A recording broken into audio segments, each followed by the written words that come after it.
Olá a todos que têm acompanhado nossa semana de oração. Nós estamos aqui na sexta-feira, encerrando essa semana de oração. Uma semana de oração especial, porque a gente está comemorando o aniversário da nossa igreja essa semana, os 25 anos da Igreja Batista de Andorinhas. Que nós agradecemos a cada um que tem acompanhado as reflexões, as orações. Que Deus possa nos abençoar a cada dia, abençoar cada um dos irmãos, para que possamos prosseguir aí por muitos anos. O texto de hoje da reflexão da semana de oração, a gente está focando no livro de Timóteo, né, na carta que Paulo escreveu a Timóteo, um jovem, e na primeira carta que Paulo escreveu, né, que é 1 Timóteo. E nós estamos lá no capítulo 2. Ontem o Tiago leu até o capítulo, o versículo 7, e aí a gente vai hoje completar do 8 ao 15. Antes de mais nada, peço às irmãs que estão acompanhando, às mulheres, que sejam fortes. Calma que esse texto é meio polêmico até para os dias de hoje, mas seja forte, a gente vai extrair boas coisas para nosso aprendizado através desse texto. 1 Timóteo 2, de 8 até o 15, fala assim: Quero, portanto, que os varões orem em todo lugar, levantando mãos santas sem ira e sem animosidade. 9. Da mesma sorte que as mulheres em traje decente se ataviem com modéstia e com bom senso, não com cabeleira frisada e com ouro ou pérolas ou vestuário dispendioso, porém com boas obras, como é próprio às mulheres que professam ser piedosas. A mulher aprenda em silêncio com toda submissão. E não permito que a mulher ensine nem exerça autoridade de homem, esteja, porém, em silêncio. Porque primeiro foi formado Adão, depois Eva, e Adão não foi iludido, mas a mulher, sendo enganada, caiu em transgressão. Todavia, será preservada através da sua missão de ser mãe, se ela permanecer em fé e amor e santificação com bom senso.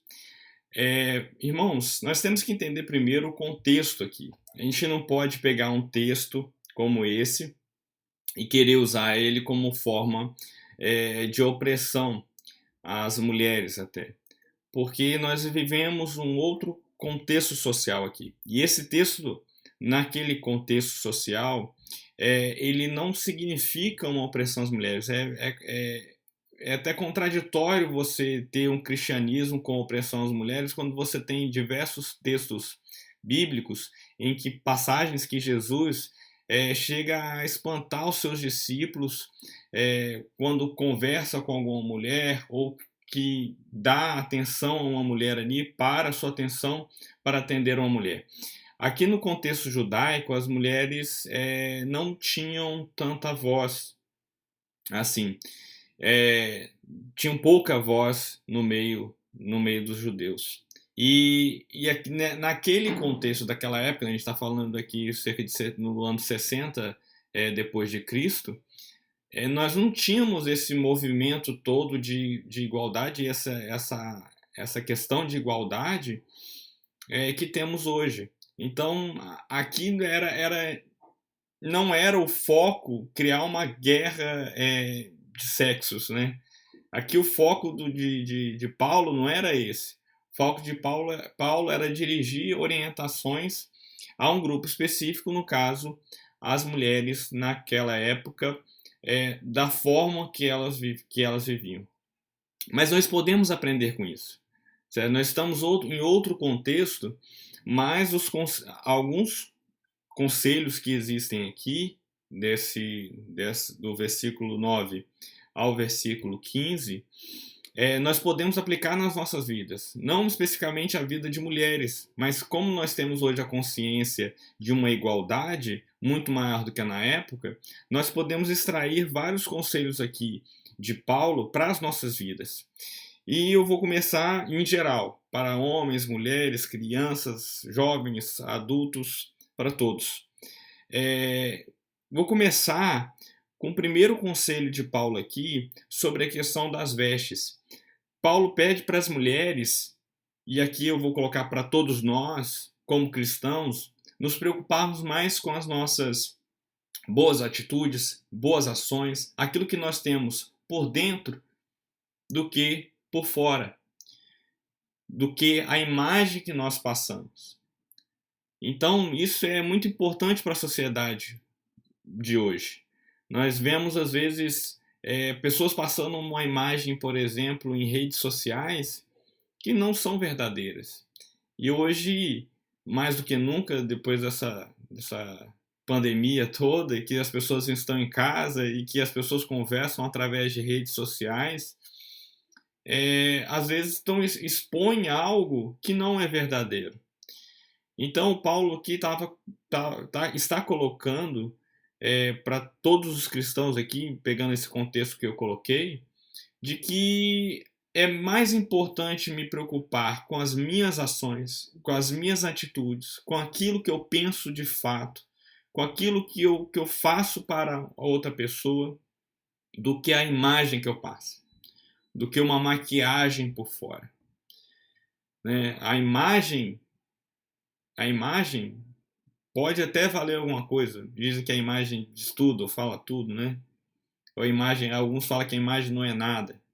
Mas realmente, né, nesse contexto aqui que Paulo está falando, a imagem não é nada. Nós temos que ver aquilo que nós temos de fato no nosso interior. Mas que outra questão que eu posso aprender? No versículo 11, 12, ele é até muito incisivo, muito forte em falar que não permite que a mulher ensine, pensando para o nosso contexto atual. Eu queria aplicar isso que Paulo falou aqui no seguinte sentido: antes de eu querer ser líder, ensinar as pessoas, aprenda a ouvir primeiro. Nos versículos 13 e 14, ele vai falar de Adão e Eva.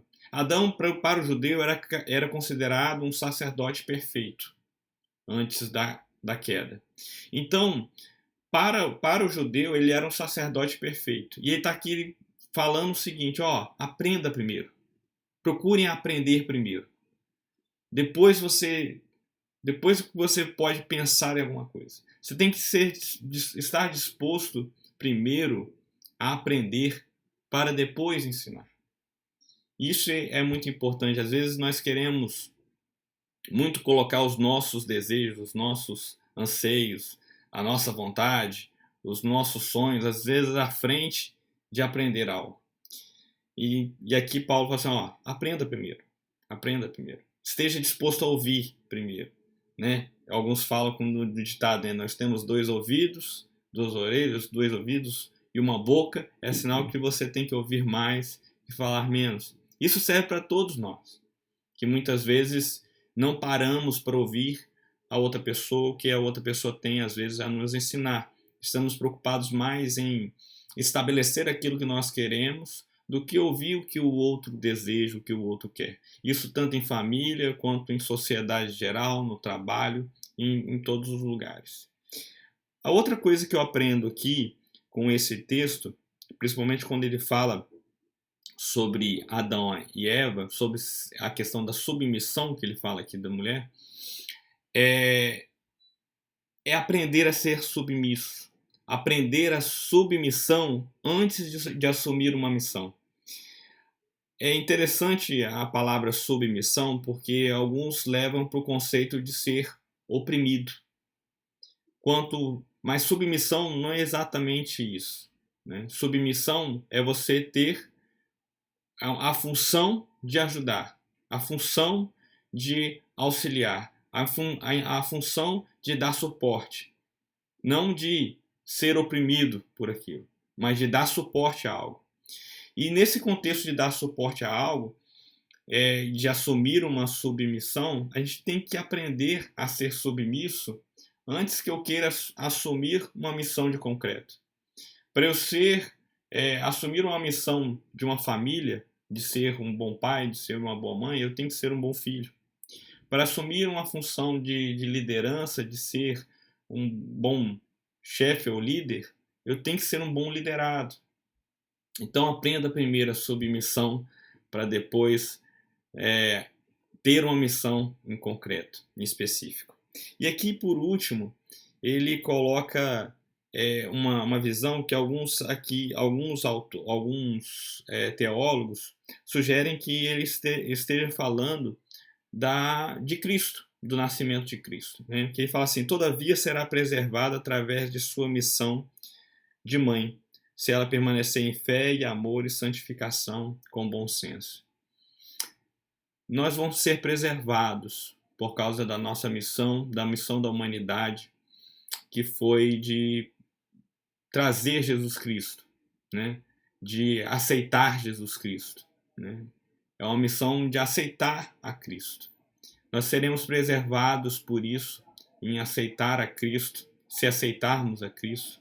Nós seremos preservados, seremos salvos, e se permanecermos na fé, no amor, na santificação, com bom senso e acreditando em Cristo Jesus como nosso Senhor e Salvador.